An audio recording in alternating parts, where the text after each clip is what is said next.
Yo, viewers, George here to do a first impressional talking bit on this game, Hyrule Warriors. I was really excited for this game when I first heard about it, which was earlier this year, of course. My only concern about it was using Dynasty Warrior gameplay, and I had played Dynasty Warrior game prior to this, and I wasn't too enthralled by it. It wasn't really my cup of tea, so to speak. There was a couple of problems I had with it, mostly the way the hub was laid and how they displayed things. So I was kind of a little bit worried.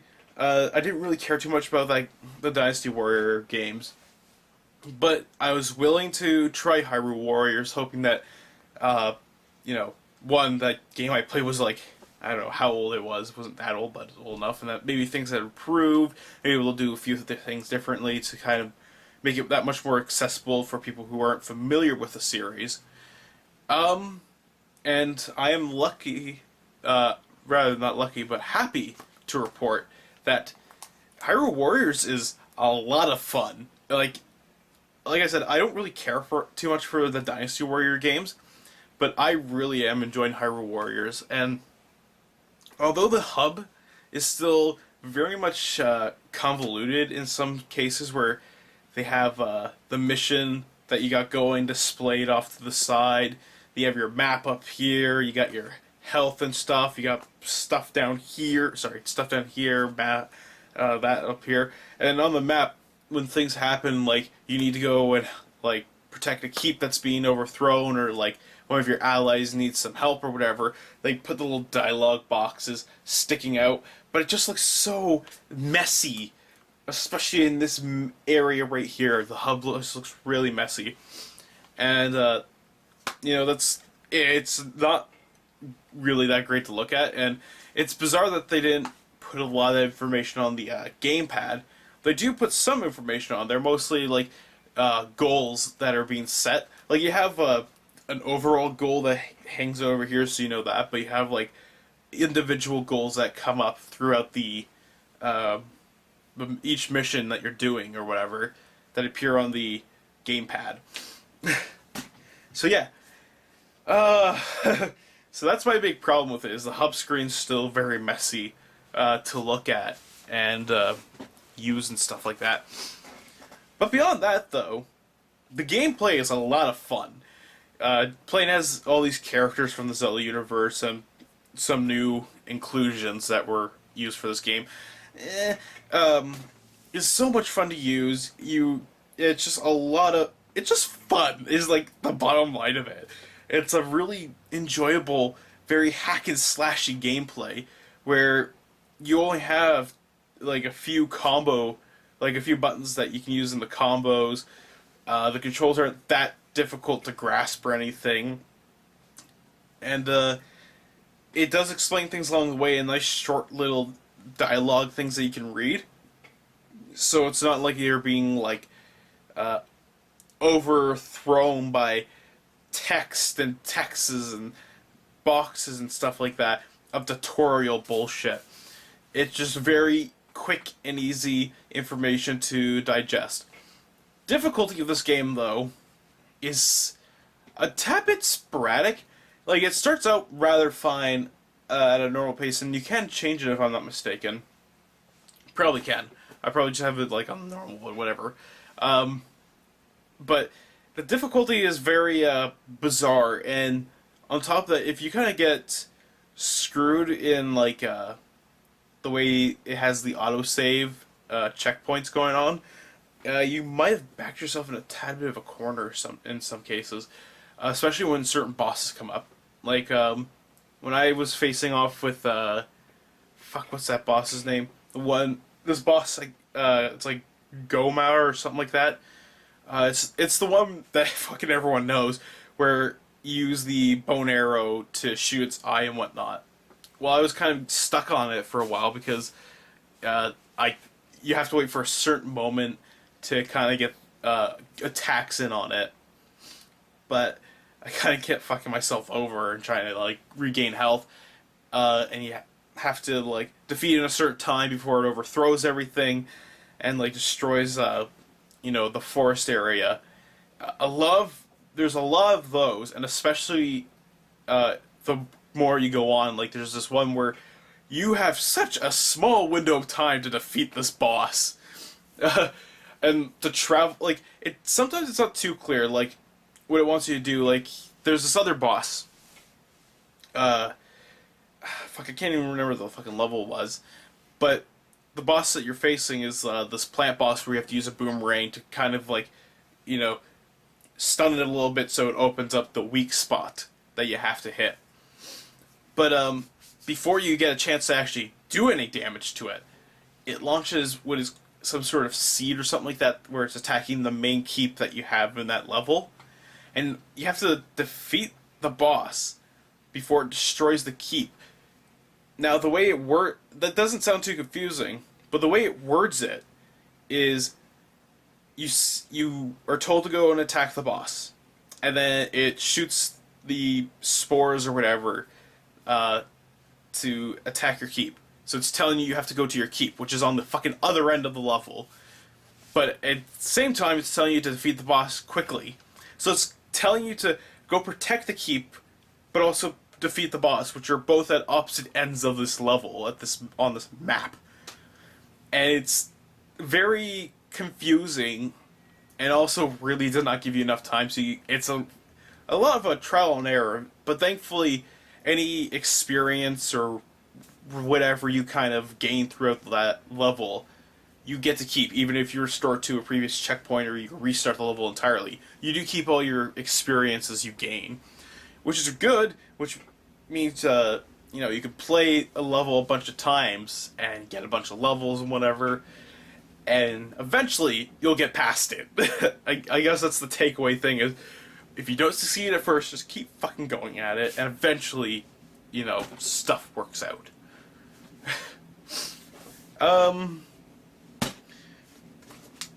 Yes, there is multiplayer. I haven't actually tried the multiplayer, so I can't comment on it, but it does exist. From my understanding, is one player uses the gamepad, and that is their TV screen and stuff like that. And the second player gets to actually use a TV screen and use like a Wiimote or the classic controller or whatever. So that's really cool. I always like the fact that the gamepad has this screen, and like this one player gets to kind of use that screen as their own personal TV, eliminating the whole split screen thing. But at the same time, using the gamepad for this game, any text that appears on the gamepad screen is so small. It is unbelievable.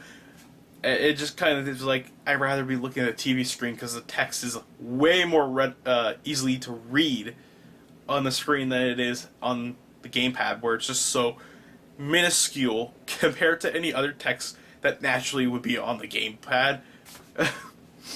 So it's hit and miss, but I do like that they kind of destroy the split screening concept. And more Wii U games, of course, do that. And I do really love that. It's something that's always worth commenting on. At least I think so. What else do we have to comment on? Yes, the adventure mode. No, not the adventure mode. Yes, the adventure mode. Sorry. Sorry, the adventure mode is something that is exclusive to the Hyrule Warriors when it comes to Dynasty Warriors gameplay series thing. Hyrule Warriors has a special one where I could show you the screen, but I can't because I've adventure mode. That's what we're getting at. So basically what happens is, I'm going to see if I can get this screenshot on the screen there. You see this classic, where's it? There we go.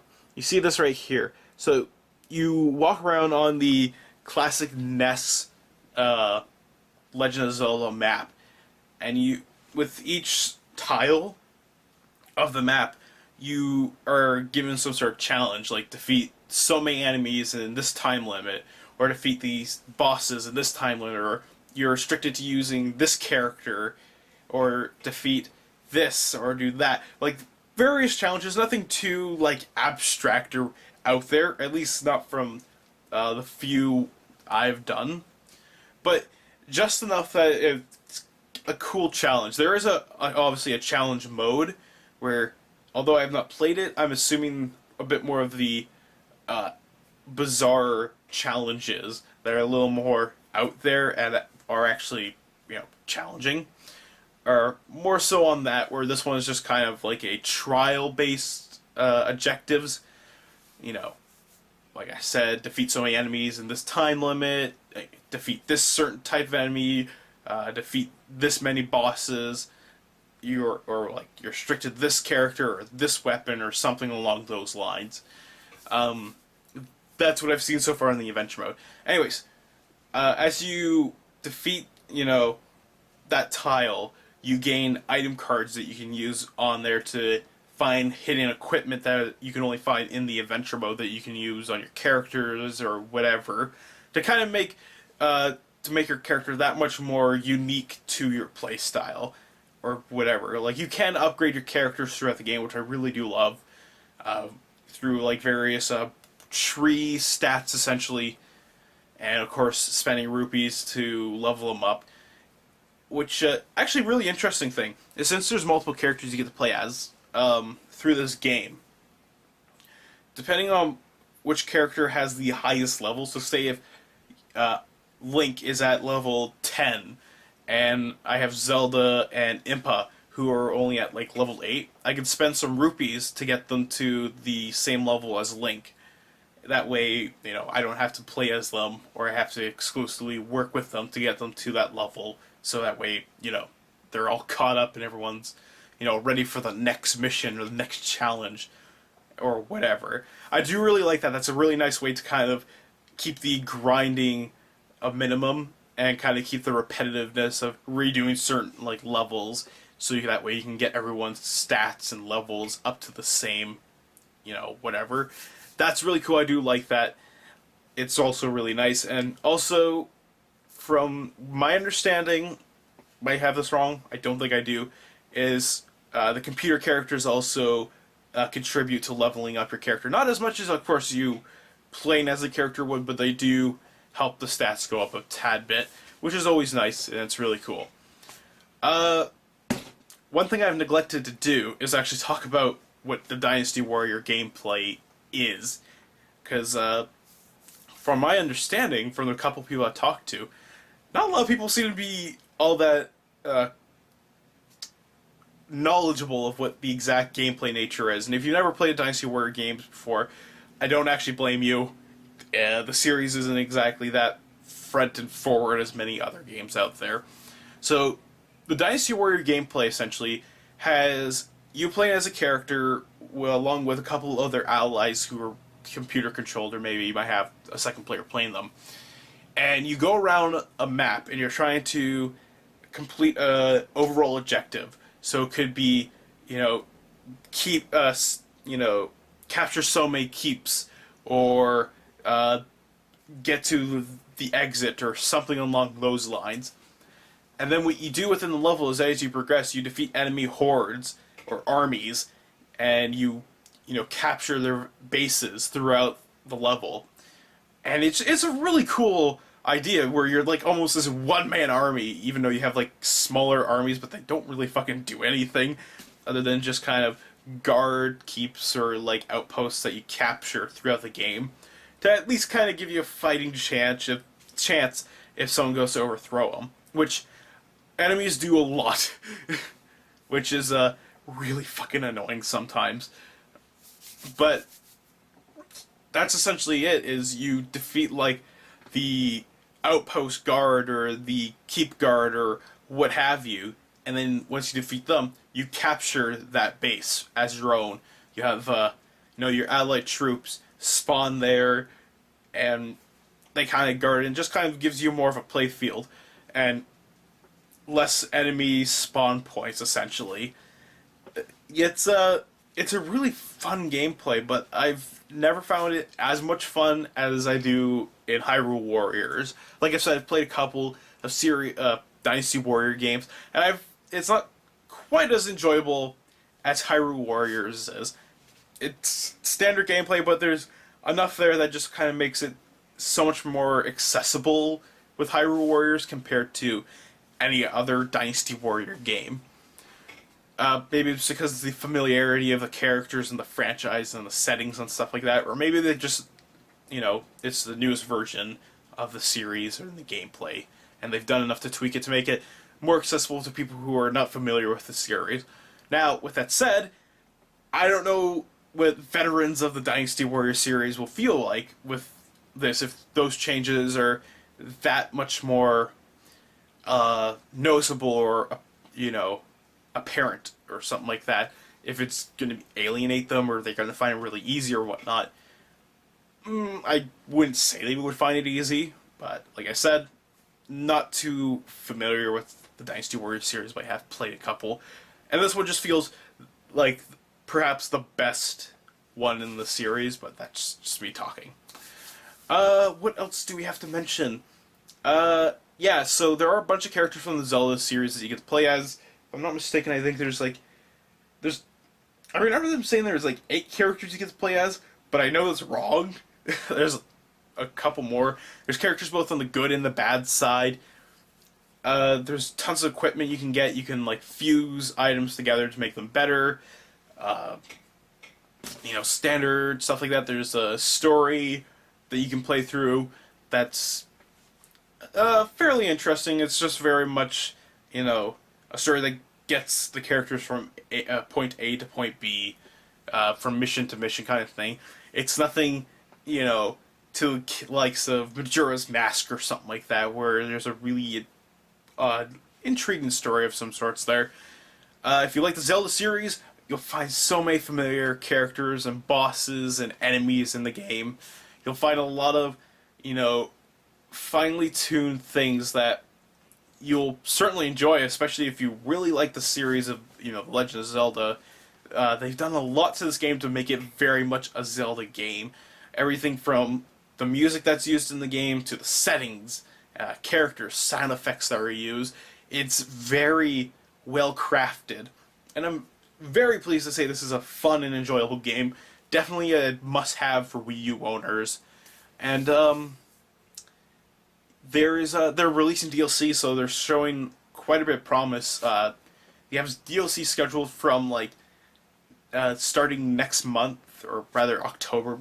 Yeah, starting in October, all the way to I think March of next year. That they have DLC planned, and that's really cool to see that they're going to continue to try to support this game that far into the future, which is a lot more than you can say about a lot of Nintendo games that come out on the Wii, of course.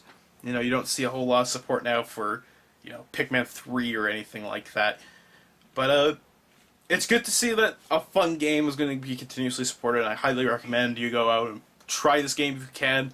Play it, whatever. It's a good game. If you love Zelda, you'll like this game because it's, seems very perfectly well made, very accessible for newcomers. If you like the Dynasty Warriors series, you'll probably like it. I'm not entirely sure if this is going to be too easy, though, for those people who are well associated with the series. But, like I said, pretty sure there's a difficulty setting, so you can kind of, change it and whatever. And, yeah, that's basically it. I've probably rambled on quite a bit about, multiple things about the same time.